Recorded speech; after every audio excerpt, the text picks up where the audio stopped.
Hello दोस्तों। बहुत सारे लोगों को हार्ट की बीमारियां और लंग्स यानी फेफड़ों की बीमारियों में खांसी आ सकती है। दोनों ही बीमारियों में अलग अलग कारणों से खांसी आती है। आज हम डिफ्रेंशिएट करने का प्रयास करेंगे कि इन दोनों में कैसे हम फ़र्क कर सकते हैं। ऑब्वियसली अगर हम जांचें करेंगे तो उससे तो काफ़ी हद तक पता चल जाएगा कि हार्ट की वजह से खांसी आ रही है कि लंग्स की वजह से, और जांचें करने से तो प्रॉब्लम सॉर्ट आउट हो सकता है। लेकिन बेसिक लेवल पर या क्लिनिकल लेवल पर बगैर जांच के डिफ्रेंशिएट करने में कैसे मदद मिलेगी कि ये पर्टिकुलर खांसी लंग्स की बीमारी से रिलेटेड है या हार्ट की बीमारी से। और कई बार जब दोनों बीमारी एक साथ किसी व्यक्ति में होती है तो मैनेज करना ज़्यादा मुश्किल होता है कि इसमें कौन सी दवाइयों को बढ़ाएं, कौन सी दवाइयों को कम करें। हार्ट फेलियर का ट्रीटमेंट अलग होता है, लंग्स फेलियर का ट्रीटमेंट अलग होता है, दोनों में अलग अलग ट्रीटमेंट स्ट्रैटेजीज लगती है। तो आज हम क्लिनिकली डिफ्रेंशिएट करने का प्रयास करेंगे कि इनमें कैसे डिफरेंस कर सकते हैं और ये हमारी किस तरह से मदद कर सकता है। टॉपिक पर जाने से पहले जो लोग हमारे चैनल पर नए हैं उन्हें रिक्वेस्ट करूंगा चैनल को सब्सक्राइब करें, वीडियो को लाइक करें, शेयर करें, फॉलो करें, कमेंट करें, पूरा देखें। टॉपिक इंपॉर्टेंट है, इसे एंड तक देखिएगा। चलिए शुरू करते हैं।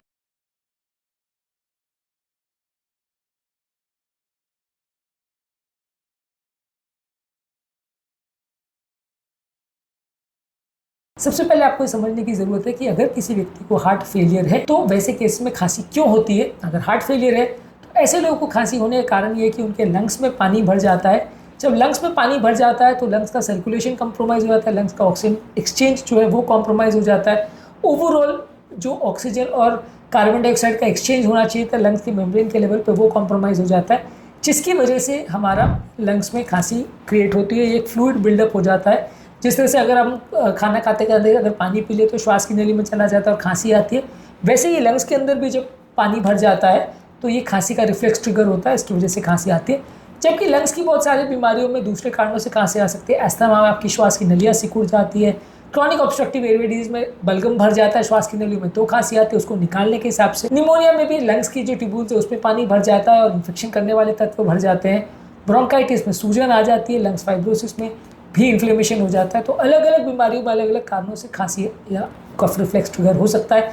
कफ रिफ्लेक्स बेसिकली श्वास की नलियों को खाली करने के लिए, यहाँ वहाँ से जो कचरा भर गया है या कोई इन्फेक्शन करने वाले तत्व है या इरिटेट करने वाले तत्व है, उसको निकालने के लिए किया जाने वाला एक नॉर्मल प्रोटेक्टिव रिफ्लेक्स है। तो ये अलग अलग व्यक्तियों में अलग अलग कारणों से हो सकता है।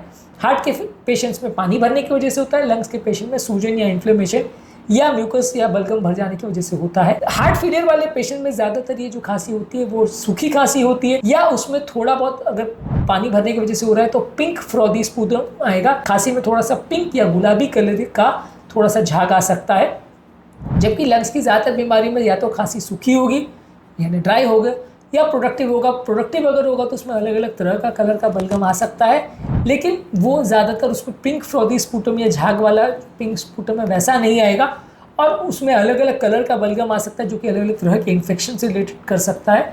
तो लंग्स के पेशेंट्स में खांसी का जो बलगम आने का पैटर्न है वो अलग होता है। हार्ट के पेशेंट में ज़्यादातर वो सूखी खांसी होती है। ज़्यादातर हार्ट के पेशेंट्स में जो खांसी होती है वो चलने फिरने में, कोई मेहनत का काम करने में, या रात को सोते समय वो बढ़ जाती है। रात के टाइम में ज़्यादा खांसी होती है क्योंकि जब हम रात को सोते हैं तो लंग्स के अंदर एक्स्ट्रा मात्रा में पानी भर जाता है जिसको कि हार्ट ये पंप नहीं कर पाता है, और वो एक्स्ट्रा पानी जब लंग्स में भर जाता है तो व्यक्ति को खांसी होती है।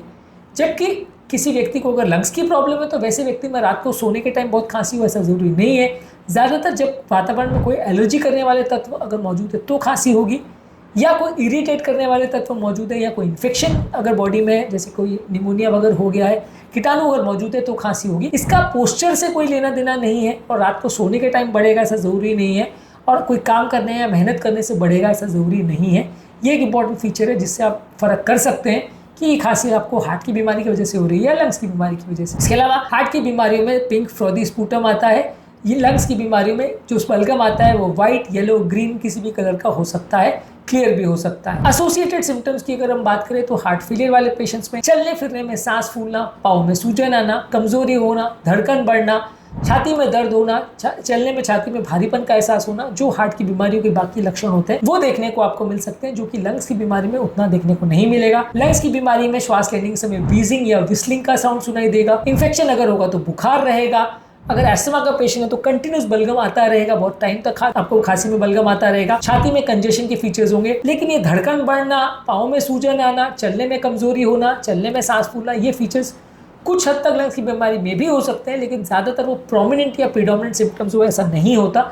ज़्यादातर वो हार्ट की बीमारी की तरफ ज़्यादा पॉइंट करेंगे। इसके अलावा हार्ट की बीमारियों में आप अगर बहुत एक्सर्शन करते हो या सडनली बहुत ज़्यादा पानी या नमक ले लेते हो तो इसके बिगड़ने का चांस ज़्यादा है। जबकि लंग्स की बीमारियों का ट्रिगर जो है स्मोक का एक्सपोजर हो, डस्ट का एक्सपोजर हो, एक्सरसाइज से हो सकता है, अस्थमा, एक्सरसाइज इंड्यूस्ड अस्थमा अगर हो तो हो सकता है, और अगर लंग्स में कोई इन्फेक्शन हो जाए तो उससे ट्रिगर होता है। ये आपके ट्रिगर्स जो है हार्ट की बीमारी और लंग्स की बीमारी में थोड़े अलग होते हैं। इसके अलावा हार्ट की बीमारियाँ थोड़े जल्दी बढ़ती है और उसमें खांसी बहुत फटाफट पेशेंट को आती है और ट्रीटमेंट करने के बाद तुरंत चली भी जाती है। जबकि लंग्स की बीमारियाँ थोड़ा धीरे धीरे करके बढ़ने वाली बीमारियाँ होती है, सिवाय 1-2 निमोनिया या सडन इन्फेक्शन वगैरह की बीमारियाँ जो जल्दी आ सकती है। ज़्यादातर लंग्स की बीमारियों में हफ्तों महीने तो खांसी चलती है और वो स्लो प्रोसेस होता है, धीरे धीरे करके बढ़ता है। जबकि हार्ट फेलियर की खांसी सडनली बढ़ती है और जैसी थेरेपी होता है तुरंत रिलीफ हो जाता है। तो रैपिड राइज और रैपिड फॉल खांसी के जो कर्व है उसमें देखने को मिलता है हार्ट की बीमारी में लंग्स की बीमारियों के कंपैरिजन में। हार्ट की बीमारियों का ट्रीटमेंट ये है कि यदि आप पेशाब बढ़ाने वाली दवा देते हैं, ऑक्सीजन देते हो और हार्ट की दवाइयाँ देते हो तो उसमें हार्ट की बीमारी में फ़ायदा मिल सकता है। जबकि लंग्स की बीमारियों में आपको इनहेलर, एंटीबायोटिक्स, स्टेरॉइड्स और ऑक्सीजन ये देने से फ़ायदा मिलेगा। तो कई बार आप एक थेरेप्यूटिक ट्रायल भी कर सकते हैं। मान लीजिए गाँव वगैरह का एरिया है जहाँ पे आपको इको की फैसिलिटी अवेलेबल नहीं है, आपको समझ में नहीं आ रहा है, और कई बार ऐसे केसेस भी होते हैं जहाँ मशीन फैसिलिटी होने के बावजूद भी सारे टेस्ट ऐसे डाउटफुल आते हैं कि आपको पता नहीं चलता कि इसमें प्रॉब्लम हार्ट का है कि लंग्स का है। खासकर अगर किसी को डायस्टोलिक हार्ट फेलियर हो जहाँ पे हार्ट का पंपिंग तो ठीक रहता है लेकिन हार्ट स्टिफ हो जाता है, और वैसे केसेस में भी आपको खांसी आती है। वैसे केस को इको में भी कई बार डिटेक्ट करने में प्रॉब्लम्स आ सकती है, मिस हो सकता है। कई केसेस में इवन इको करने के बाद भी, एक्सरे करने के बाद भी, एंटीओप्रोएनपी करने के बाद भी एक्यूरेट डायग्नोसिस दे पाना थोड़ा मुश्किल होता है कि ये खांसी हार्ट का है या लंग्स का है। कई बार दोनों बीमारियां भी सेम पेशेंट को हो सकती है, जिसकी वजह से आपको डिफ्रेंशिएट करना थोड़ा मुश्किल होता है कि अभी कौन सी प्रॉब्लम की वजह से खांसी आ रही है, अभी क्या चीज़ पे ज़्यादा वर्क किया जाए।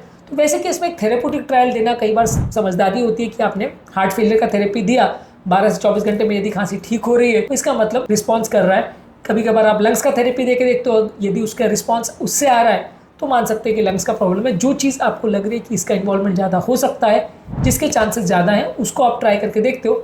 कई बार दोनों थेरेपी भी आप साथ में यूज़ करके देखते हो और फिर जब बहुत क्रिटिकल केस होता है तो फिर आपको बाद में डिफ्रेंशिएट करते हैं कि उसमें क्या प्रॉब्लम हो सकती है। कई बार दोनों प्रॉब्लम सेम पेशेंट में होती है तो एक साथ में अगर इमरजेंसी सिचुएशन हो तो दोनों का ही एक साथ ट्रायल देना पड़ता है पेशेंट को, ताकि पेशेंट जल्दी इंप्रूव हो। बेसिकली डिफ्रेंशिएटिंग फीचर सबसे इंपॉर्टेंट ये है कि हार्ट का पेशेंट में रात को सोने के टाइम खांसी आती है। कई बार खांसी में झाग आ सकता है और पिंक कलर का झाग आ सकता है और वो फ्लूइड रिटेंशन के साइंस और हार्ट फेलियर के साइंस व्यक्ति में देखने को मिलेंगे।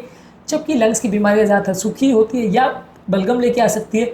इसके ट्रिगर्स अलग होते हैं, इन्फेक्शन, एलर्जी और क्रॉनिक डिजीजेस की वजह से होते हैं। धीरे धीरे करके बढ़ने वाली खांसी होती है। हार्ट फेलियर की खांसी थोड़ी जल्दी बढ़ती है, जल्दी बिगड़ती है। तो ये इंपॉर्टेंट चीज़ों को यदि आप ध्यान रखें तो बिना जांच की भी आपको थोड़ा बहुत अंदाज तो मिल जाएगा कि ये खांसी की बीमारी हार्ट रिलेटेड है या लंग रिलेटेड। लेकिन अपने आप में डिफ्रेंशिएशन बहुत ईजी नहीं है, बहुत बार इसमें गलतियाँ होने का चांस है। इवन जांचें करने के बाद भी और सारे इन्वेस्टिगेशन करने के बाद भी आपकी डायग्नोसिस गलत हो सकती है और आपको चेंज करने की आवश्यकता पड़ सकती है। आपको अपनी ट्रीटमेंट की स्ट्रैटेजी चेंज करना या पूरी तरह से बदलने की ज़रूरत भी पड़ सकती है। इसमें बहुत बार ऐसे केस में होता है, खासकर उन पेशेंट्स में जहाँ दोनों बीमारियाँ एक साथ होती है पेशेंट में और कभी कोई बीमारी और कभी कोई बीमारी के लक्षण हो सकते हैं, वहाँ पे फ़र्क करना थोड़ा ज़्यादा मुश्किल होता है। आज के टॉपिक में हमने बात करी कि यदि किसी व्यक्ति को अगर खांसी हो रही है तो हार्ट की बीमारी की वजह से हो रही है कि लंग्स की बीमारी की वजह से हो रही है, कैसे इसमें डिफ्रेंशिएट करेंगे और क्या क्या इंपॉर्टेंट पॉइंट्स है जिसके बेसिस पे हम इसको डिफ्रेंशिएट करने में हमारी मदद हो सकती है। इसके अलावा खांसी के बाकी कारण क्या होते हैं, किन किन तरह की खांसी होती है और उसमें क्या क्या ट्रीटमेंट स्ट्रैटेजी करते हैं, इस पर ऑलरेडी हमने काफ़ी सारे वीडियोज़ किए हैं। इन वीडियोज़ को ज़रूर देख लीजिएगा। टॉपिक एंड करने से पहले जो लोग हमारे चैनल पर नए हैं उन्हें रिक्वेस्ट करूँगा कि चैनल को सब्सक्राइब करें, वीडियो को लाइक करें, शेयर करें, फॉलो करें, कमेंट करें।